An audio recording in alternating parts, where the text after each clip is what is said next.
시청자 여러분 안녕하십니까. 한 주간의 이슈를 되짚어보는 주간 종합뉴스입니다. 오늘도 알토란 같은 지역 소식으로 힘차게 시작합니다. 첫 번째 소식입니다. 김포공항 인근에 위치한 강서구 공항동 등을 발전시키는 방안이 추진되고 있습니다. 용도를 변경해 더 높은 건물을 짓고 다양한 시설이 들어설 수 있도록 하겠다는 구상입니다. 보도에 김대우 기자입니다. 김포공항과 인접해 있는 강서구 공항동 일대입니다. 1950년대 후반 공항이 생기고 난 뒤 조성된 주거지역으로 40년 정도 돼 주거 환경이 낙후돼 있습니다. 여기에 2종 주거지역이라 주택의 경우 최고 7층밖에 짓지 못해 개발에 많은 지장을 받아왔습니다. 이 같은 공항동 일대 20만 제곱미터를 개발하는 방안이 추진됩니다. 강서구는 용도 변경 등을 통해 공항동 일대를 활성화시키겠다는 구상입니다. 이는 김포공항 내에 추진되고 있는 대규모 개발 사업에 맞춰 공항 주변 지역도 발전시키겠다는 의도로 해석할 수 있습니다. 공항 내에 국립항공박물관과 상업시설 등이 들어설 예정인데 인접한 지역의 형평성을 맞추겠다는 겁니다. 만약 2종 주거지역이 준주거지역이나 상업지역으로 바뀔 경우 건물을 지금보다 2배 정도 높이 지을 수 있고 중소형 쇼핑센터 등의 상업시설이 들어설 수 있습니다. 지금 준주거나 상업 전반적으로 한번 검토해 볼 겁니다. 이제 그런 수요가 있다면 업조링도 검토하는데 중규모의 판매 시설 그리고 주민들이 이용할 수 있는 업무 시설 이런 것도 같이 이제 그게 복합 개발이 가능한 그런 지역이 되겠습니다. 공항동 주거지역과 함께 현재 호텔과 운전면허 학원 등이 위치해 있는 외발산동도 발전시키는 방안이 검토됩니다. 강서구는 이를 위한 용역을 빠르면 다음 달부터 시작할 계획이며 용역 결과와 주민 의견을 바탕으로 구체적인 공항 주변 발전 방안을 세울 방침입니다. 티브로드 뉴스 김대우입니다. 도봉구 쌍문동은 지역 내 2개의 효자문이 세워져 있어 붙여진 지명인데요. 이 효자문의 색이 원인도 모르게 바뀌어 지역에서 논란이 일고 있습니다. 이재우 기자의 단독 보도입니다. 도봉구 쌍문동을 상징하는 2개의 홍살문입니다. 고종 임금이 효성으로 이름났던 남궁시 부자에게 내린 효자문을 복원한 것으로 도봉구청이 지난 1998년에 세웠습니다. 부자가 대를 이어 효자문을 받은 건 조선시대 전체를 살펴봐도 드문 일이라 지역엔 2개의 문을 뜻하는 쌍문이란 이름이 붙여졌습니다. 얼마 전까지만 해도 붉은색이었던 이 문은 하루아침에 회색문으로 변해버렸습니다. 그동안 붉은색 문을 봐왔던 주민들도 갑작스런 변화에 의아하다는 반응입니다. 2개의 효자문이라고 해서 빨간색이어서 제 기억에 남거든요. 근데 저도 이거 언제 바뀌었는지도 모르게 색깔이 바뀌어서 이게 왜 바뀌었는지 뭔가 좀 안정이라도 있었으면 좋겠다라는 생각이 좀 들긴 하더라고요. 역사적으로 살펴봐도 모든 효자문은 함부로 범접할 수 없다는 의미를 담은 붉은 홍살문으로 세워졌습니다. 그렇다면 효자문에 회색을 덧칠한 건 역사에 맞지 않게 훼손했다는 건데 구청은 이 사실을 전혀 알지 못하고 있는 상태입니다. 제가 계속 찾고는 있는데요. 저희 과에서 한 테라거리 관련 조성은 아닌 것 같고요. 최근에 거기 근린공원 공원녹지과에서 공사를 했는데 거기서도 따로 홍살문 페인트 작업은 따로 없더라고요. 효자문의 관리부서가 없다는 것도 문제입니다. 지역에선 관리부서의 부재 속에 효자문이 방치된 가운데 인근의 다리를 도색하는 과정에서 함께 훼손됐을 것으로 추정하고 있습니다. 문화체육관에서 홍살문은 당연히 해야 됩니다. 따로 떨어져 있어요. 육교하고 홍살문은 거리가 있습니다. 지금 보시다시피. 그래서 관리 주체가 구청에서 없다고 서로 이렇게 핑퐁하는 문제, 이게 가장 큰 문제입니다. 그럼 이 도로 같은 게 만약에 어떤 그 사고라든지 났을 때는 어느 과에서 이걸 관리를 해야 됩니까? 더구나 도봉구는 역사도시를 표방하고 있는 만큼 하루빨리 훼손된 효자문을 바로잡아야 한다는 지적입니다. 티브로드 뉴스 이재우입니다. 신라시대부터 시작된 홍살문은 조선시대에는 임금이 백성에게 내리는 일종의 포상 개념이었습니다. 귀신을 쫓는 붉은색에 지붕은 나쁜 애군을 공격하는 화살 모양으로 출입문이라기보다는 위험 있는 상징물이었습니다. 이 홍살문이 2개나 지어졌다고 해서 지금의 도봉구 쌍문동이 됐습니다. 하지만 쌍문동의 홍살문은 회살문이 돼버렸습니다. 더욱 기가 막힌 것은 구청이 복원했으면서 관리부서가 없었다는 겁니다. 귀신을 쫓는 붉은색이 무속인들이 귀신을 부를 때 입는 회색이 된 사연의 이유이기도 합니다. 이동진 도봉구청장은 도봉구를 역사문화 벨트로 묶어 지역 자원을 활용해 우리 아이들에게 혁신 교육을 하겠다는 포부인데 이 말로만이었는지 잘못 궁금합니다.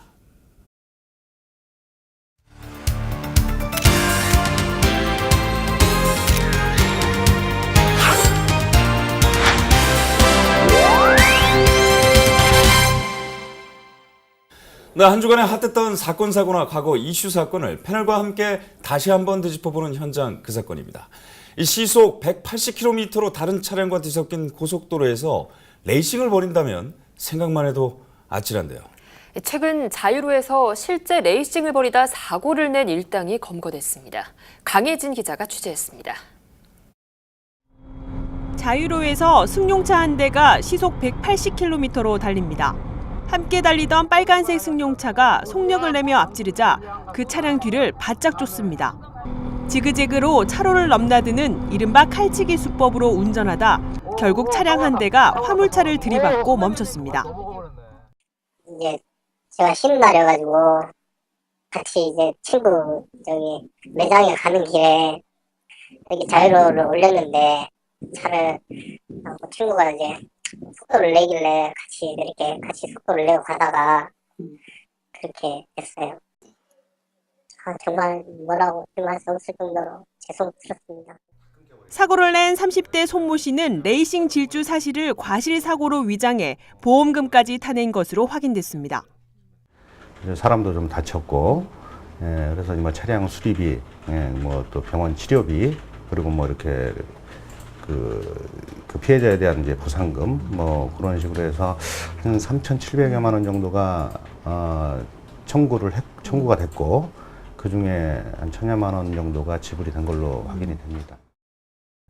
경찰 조사 결과 자동차 동호회 활동을 한 손 씨는 지난해 2월 사패산 터널에서도 레이싱을 하던 중 화재를 일으켜 처벌받았던 것으로 드러났습니다. 경찰은 운전자 2명을 도로교통법과 보험 사기죄를 적용해 형사처벌할 방침입니다. TV로드 뉴스 강혜진입니다. 네, 오늘도 스튜디오에 법무법인 금성의 이승훈 변호사 나와 계십니다. 안녕하십니까? 안녕하십니까? 지금 화면에서도 보셨지만 정말 아찔해요. 그냥 지그재그로 왔다 갔다. 운전하실 때 이런 경험 해보신 적 있으시죠? 굉장히 많죠. 오늘 올 때도 통일로 타고 왔는데요.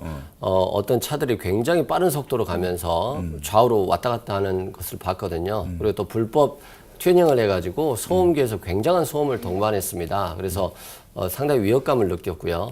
굉장히 기분도 나쁠 겁니다, 사람들. 아니, 요즘은 날씨가 더워가지고 차량 옆에 문 열고 가잖아요. 갑자기 쑥 지나가면 소리 때문에 깜짝 놀랍니다. 맞아요. 그렇습니다. 그런 경우 굉장히 많습니다. 굉장히 위험한 건데. 네. 이게 예전 같으면 범칙금으로 끝이 났는데 지금은 아니죠. 이 난폭 운전도 엄연한 불법 행위죠. 네, 그렇습니다. 예전에는 폭주족들이 그렇게 많지 않았거든요. 근데 폭주족들이 많아지면서 사건, 사고 발생이 많아지지 않았습니까? 그렇죠. 그러다 보니까 도로교통법이 개정돼서 이런 2명 이상이 2대 이상의 차량을 가지고 좌우로 또는 앞뒤로 줄지어 통행하면서 교통사고의 위험을 발생하거나 다른 사람들에게 위협을 준 경우에 2년 이하의 징역 또는 500만 원 이하의 벌금에 처하고 있고요. 또 한 명의 운전자도 계속적으로 신호를 위반하거나 속도 제한을 위반하거나 앞지르기 또는 유턴 금지 등 어떤 불법적인 행위들을 지속적 반복적으로 하면서 위해를 주고 교통상의 위험 발생을 한 경우에는 1년 이하의 징역이나 500만 원 이하의 벌금에 처하고 있습니다. 그래서 굉장히 엄하게 처벌하고 있고요. 또 특별 안전 교통 교육도 받아야 되고 면허증도 취소나 정지될 수 있다는 것 알으셔야 될 것 같습니다. 아까 2대 이상이라고 하면 그게 바로 이제 레이싱일 텐데. 그렇습니다. 그게 정확한 명칭, 죄명 명칭이 뭐죠? 공동위험행위라고 하고 있습니다. 네. 요즘에 굉장히 처벌이 엄격해지고 있는 실정입니다. 이게 해당 피해자가 문제는 이번이 처음이 아니라는 겁니다. 이게 2015년도인가요? 사패산 터널에서 똑같이 레이싱을 하다가 이 차량의 엔진에 과열이 돼서 불이 붙어서 또 똑같은 일로 처벌을 당했는데 이번에도 처벌을 당하게 되면 이거는 어떻게 보면 가중처벌이 되는 거 아니겠습니까? 어떻습니까? 네, 그렇습니다. 그 당시에 사패산 터널에서 운전했던 주범격인 분들이 있습니다. 그분들은 거의 다 구속이 되었다가 집행유예로 나왔고요. 그래서 이 피의자가 만약에 저번에 집행유예 판결을 받았다라고 한다면 실질적으로 집행유예 결격 기간이기 때문에 집행유예가 어렵고요. 불가능하고 실형이 선고될 가능성이 아주 높다고 보여집니다.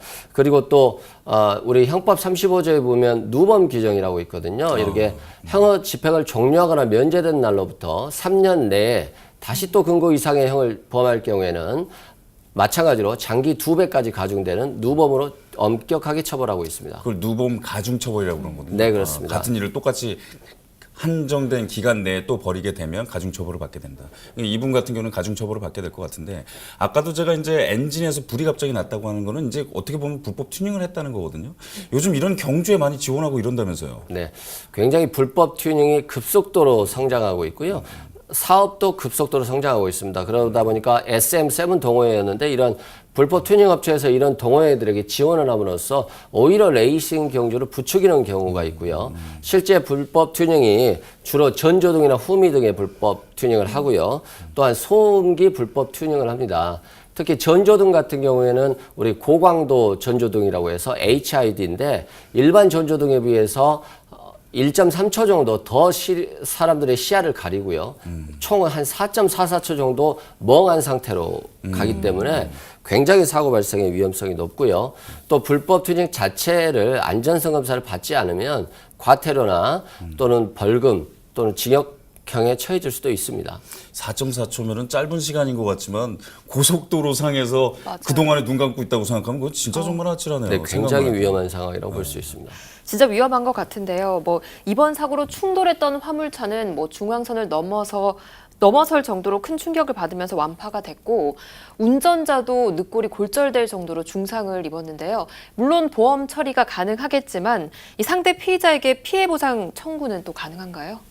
네, 그렇습니다. 이게 굉장히 좀 어려운 구조인데요. 이렇게 보복운전이나 난폭운전, 공동위험행위로 인한 사고 경우는 고의사고로 보고 있습니다. 그래서 보험자 면책 사유가 되고 있고요. 따라서 보험회사가 면책을 주장할 수 있기 때문에 가해자 같은 경우는 전혀 보상을 받지 못합니다. 대물배상, 대인배상 전혀 못 받고요. 그러면 피해자는 어떻게 되느냐? 피해자는 가해 차량 보험회사를 상대로 대인 원 배상, 그러니까 책임 한도가 있고요. 상해는 3천만 원, 사망의 경우에는 1억 5천만 원까지만 가능하기 때문에 실제 이것만 받더라도 보상이 제대로 이루어지지 않을 수 있습니다. 근데 우리 보면 자신이 드는 보험에, 자기 차량 보험에 보면 무보험 상해 차량 보험이 있습니다. 그래서 대부분 이게 가입돼 있고요. 그래서 이 경우에는 대인 보험으로서 대인 2 보험까지 돼서 실질적인 손해배상을 받을 수 있습니다. 그리고 이걸 받더라도 할증이 되지 않기 때문에 안심하셔도 되고요. 다만 자신이 무보험 차량 상해보험이나 자차 보험에 안 들을 경우에는 그걸 좀 여쭤보고 싶었어요.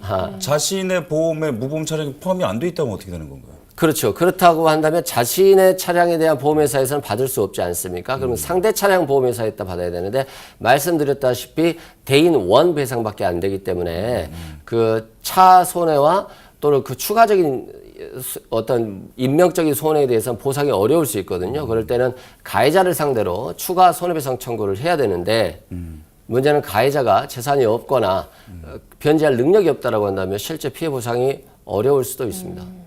꼭 보험 드실 때 자기 보험에 이런 무보험 차량 포함되어 있는지 안 되는지 꼭 좀 확인을 좀 하셔야 될 것 같습니다. 이 차량이 사고가 결국 레이싱이라는 게 결국은 이른바 칼치기라는 것 때문에 이루어지는 거거든요. 이게 어느 정도나 위험한 겁니까? 칼치기 굉장히 위험하죠. 이게 한 150km 정도 속도에서 그 차들이 많은데 그 앞뒤로 바로바로 들어가는 거거든요. 그래서 굉장히 위험하고, 또 이게 급속도로 속도를 변경하면서 차선을 변경하기 때문에 자기 스스로도 어떤 밑에 홈이 파여 있었다거나 또는 돌멩이가 있다라고 한다면 그 자체로 차가 돌아버릴 위험성이 있어서 굉장히 위험합니다. 대형 사고로 이어질 수 있는 그렇습니다. 위험성이 분명히 있는 것이죠. 네. 그런 그 칼치기 같은 그런, 하여튼 이런 행위들은 도로상에서는 절대 하면 안 될 것 같습니다. 자, 지금 차근차근 하나씩 좀 짚어봤는데 전체적으로 이 사건 보시면서 어떠셨습니까? 네, 일단 말씀드렸다시피 가해자는 보험 처리가 안 되기 때문에 재산의 위험이 있고 또 생명까지 위험되고 그게 곧 가족에게 돌아가는데요. 그건 자기 자신의 문제이기 때문에 괜찮습니다만은 피해자의 어떤 생명과 피해자 가족의 행복까지도 뺏어갈 수 있다는 것 명심하시고 꼭 안전운전하시기 바라겠습니다. 안전운전 하시기 바랍니다. 네, 감사합니다. 고맙습니다. 감사합니다.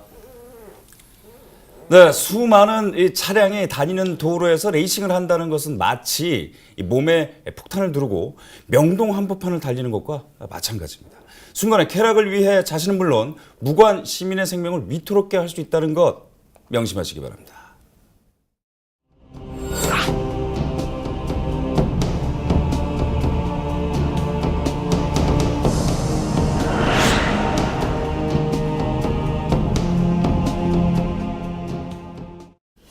우리나라에서 초등교육이 가장 먼저 시작된 곳이 어딘지 아십니까? 바로 종로구에 남아있는 교동과 제동초등학교인데요. 오늘 서울시록에서는 공립초등교육의 시초가 된 교동과 제동초등학교의 역사적 의미와 이 학교를 보존해야 하는 이유에 대해 재조명해봅니다. 강혜진, 이재호 기자가 차례로 보도합니다.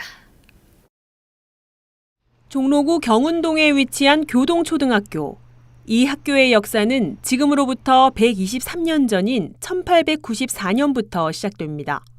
고종 31년 왕실 자녀의 교육기관으로 문을 연 교동은 1894년 관립교동소학교로 개교합니다.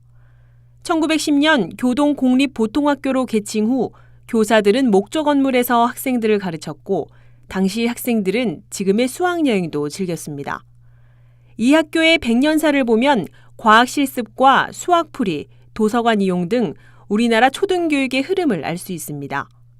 학생 수가 가장 많았던 60년대에는 등하교 시간을 나누어 3부제 수업을 진행했지만 학생들이 스스로 자치회를 열어 공부하는 등 우리나라 근대식 초등교육이 본격적으로 시작됐습니다. 구한말에서 일제강점기, 해방과 6.25 전쟁을 거치는 사이 교동초등학교에서는 윤보선 대통령과 윤치영 장관, 윤구강 작가 등 수많은 애국자들도 배출됐습니다. 역사와 전통을 자랑하는 만큼 학교에 대한 졸업생들의 자부심도 강합니다.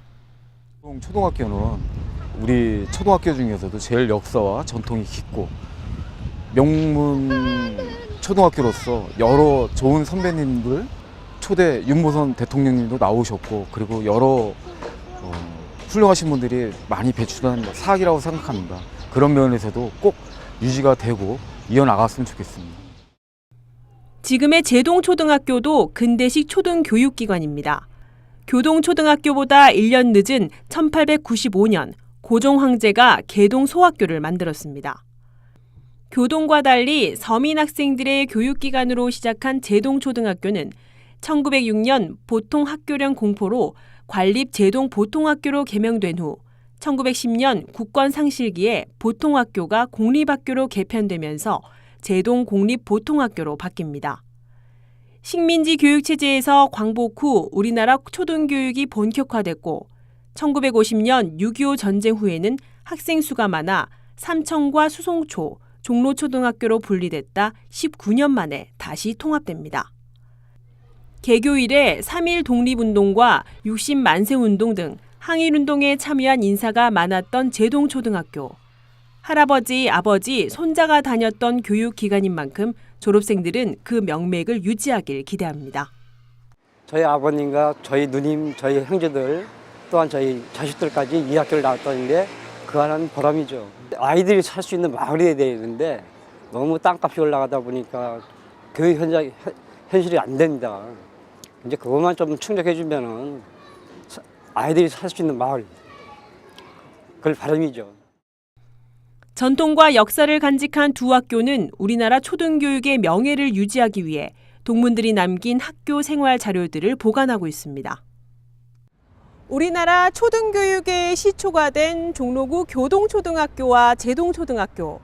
1960년대 한 학교에 5,000명이 넘을 만큼 학생 수가 많았지만 90년대부터는 학생 수가 점점 줄어들면서 지금은 작은 학교로 운영되고 있습니다. 현재 이곳 교동초등학교의 학생 수는 120여 명에 불과합니다. 때문에 최근엔 인근 제동초등학교와 통폐합이 추진되기도 했는데요. 지금부턴 100년이 넘는 역사를 자랑하는 두 학교의 현재와 미래를 살펴보겠습니다. 종로구 교동초등학교의 학급은 9개 반. 학급당 학생 수는 14명 안팎입니다. 한때 전교생 5,000명에 3부제로 운영되기도 했지만 이제는 아주 먼 옛날 일이 됐습니다. 제동초등학교의 학생 수도 200명을 겨우 넘습니다. 대한민국 초등교육의 산실인 두 학교가 도심 공동화에 따른 인구 감소로 서울에서 가장 작은 학교가 돼버린 겁니다. 이에 최근엔 학교 운영비 절감 등을 이유로 두 학교의 통폐합이 추진된 바 있습니다. 하지만 120년 역사적 의미가 두 학교 통폐합을 원점으로 되돌렸습니다. 그래서 우리 교동초등만이 갖고 있는 역사적인 가치, 그게 뭐냐? 제1호 학교라는 거, 1894년에 생긴 최초의 학교로서 그 1호 학교가 우리나라 1호 학교이기 때문에 우리나라 초등학교의 역사라고 볼 수 있다고 생각을 합니다. 그래서 그 경제 논리만으로는 학교가 통폐합을 돼서는 안 된다고 생각을 하고 있습니다. 지금은 적은 학생 수를 장점으로 살리기 위한 노력이 이어지고 있습니다. 학급당 학생 수가 워낙 적다 보니 교사들의 관심이 고루 돌아간다는 게 가장 큰 장점. 시교육청의 지원까지 더해져 소수의 학생들이 좋은 교육 환경을 누릴 수 있다고 입소문을 타고 있습니다. 실제로 종로구 교동초등학교의 경우 타 지역에서 일부러 찾아오기도 해 지난 2010년 이후 학생 수가 조금씩 늘고 있는 추세입니다. 교육과정, 문화예술, 돌봄 프로그램 등 학교별 특색 프로그램을 운영할 수 있도록 지원하고 지역 주민과 공유하는 복합 문화 공간 등 교육 환경을 개선하여 우리 아이들이 가고 싶고 학부모들이 보내고 싶고 지역 주민들도 만족하는 그런 학교로 만들고자 합니다. 존재 자체가 우리나라 초등교육의 역사인 교동과 제동초. 학생 수 감소로 어려움을 겪고 있지만 전통을 기반으로 한 자부심을 바탕으로 제2의 도약을 준비하고 있습니다. 티브로드 뉴스 이지호입니다.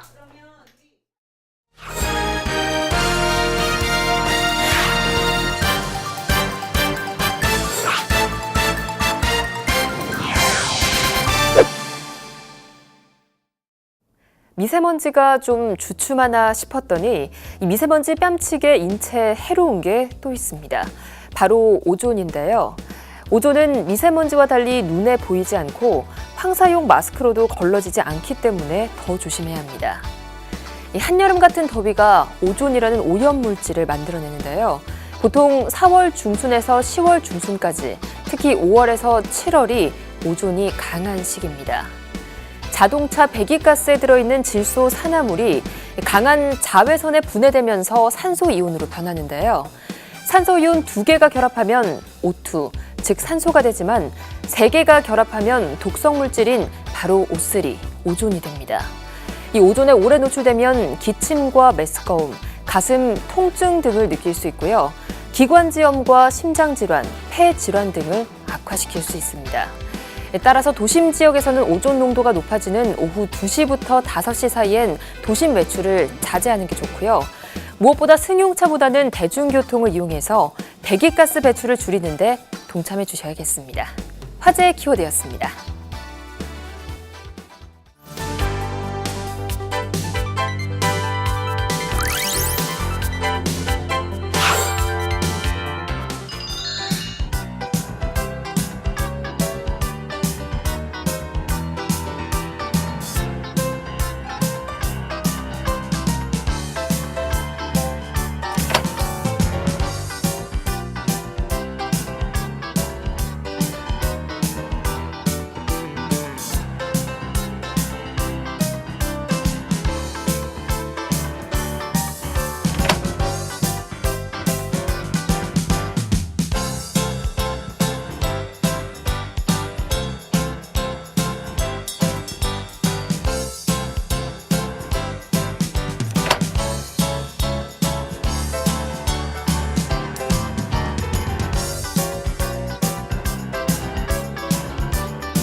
지난 월요일은 스승의 고마움을 되새기는 스승의 날이었습니다.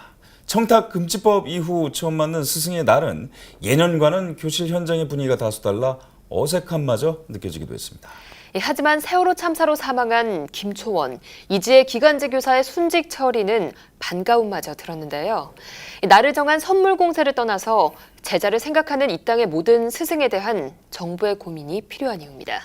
이상으로 주간 종합 뉴스를 마칩니다. 시청해주셔서 고맙습니다.